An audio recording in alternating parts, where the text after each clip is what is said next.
So, you've made the decision to start a new YouTube channel, but you're not entirely sure where to start. It's overwhelming. I get it. There's tons of decisions to make, skills to learn, and well, people trying to sell you things. So, to help you get started, here are 6 things you need to consider when starting your new YouTube channel. So, right off the bat, you should consider your motives. And I get it. A lot of you want to do YouTube as a career or as a business, and that's great. But let's be real for a second here. Most channels with less than 100,000 subscribers will make less than a minimum wage from YouTube alone.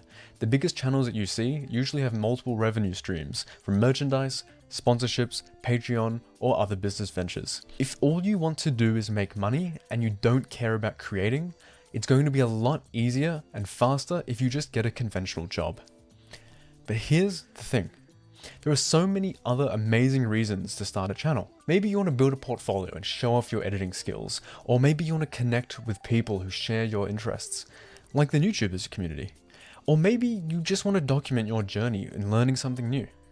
These are all valid reasons that don't depend on hitting 1 million subscribers. If you're genuinely excited about creating something and sharing it with the world, then you're already on the right path. But let's not worry too much about that for the minute. What you really need to do is to pick a niche.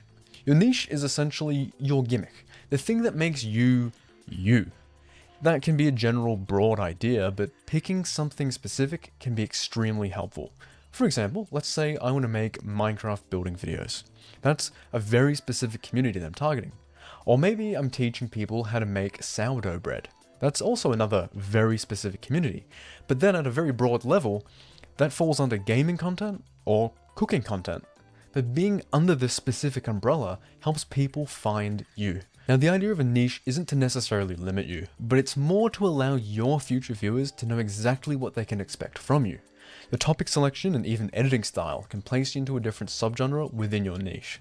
So, in your preparations, ask yourself the simple question. In one sentence, what is your channel about? Now, on the note of preparations, do not spend too much money. I get it. New hobbies are exciting, and they very often require you to put in just a little bit of money. But a lot of new creators will spend thousands and thousands of dollars on random equipment that they don't need, only to sell it a few months later when they realize that they don't actually enjoy the nuts and bolts of content creation. So here are some of the things that you actually need. You need a computer, a smartphone or a tablet that can run some basic editing software. Look, anything from the last 5 years should work pretty fine. As for cameras, you probably already have one built into your phone, and most phones from the last 3 to 4 years will already have a very decent one at that.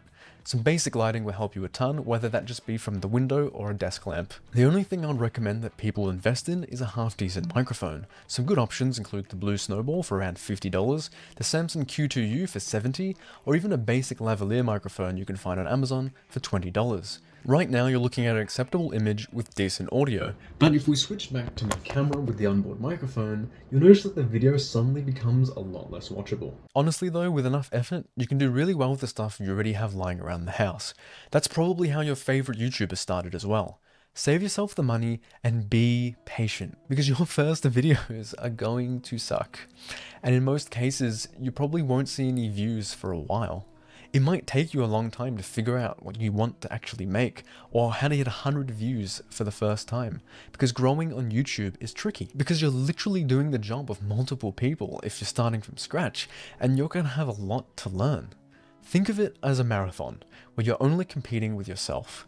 Focus on making each of your videos better than the last, and even if it's something as simple as picking a better font for your thumbnail, do it.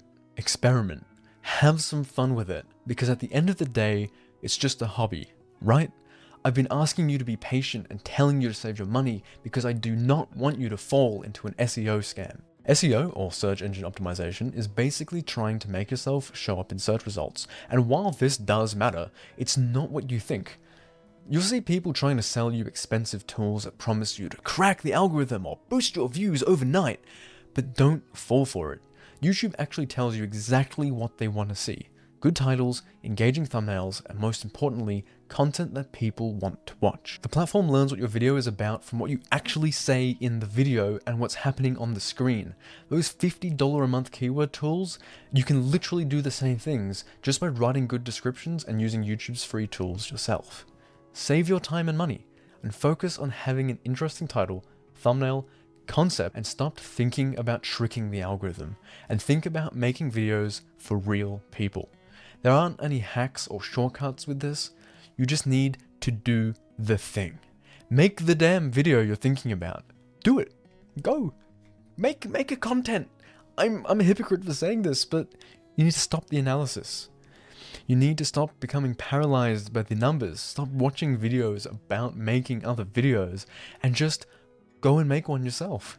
If you want to go and get fit at the gym, you can do some research on your workouts, of course, do that. But you're never going to build up any muscles until you actually put in those reps yourself. Regardless of how good or bad it may end up being, you'll actually have something to show for your time, and you'll be able to get feedback from either your viewers or your peers that you can actually act on, and soon enough, you might just find your stride. So go and do it. Best of luck to you. I'm Ben from NewTubers, and I'll see you in the next video.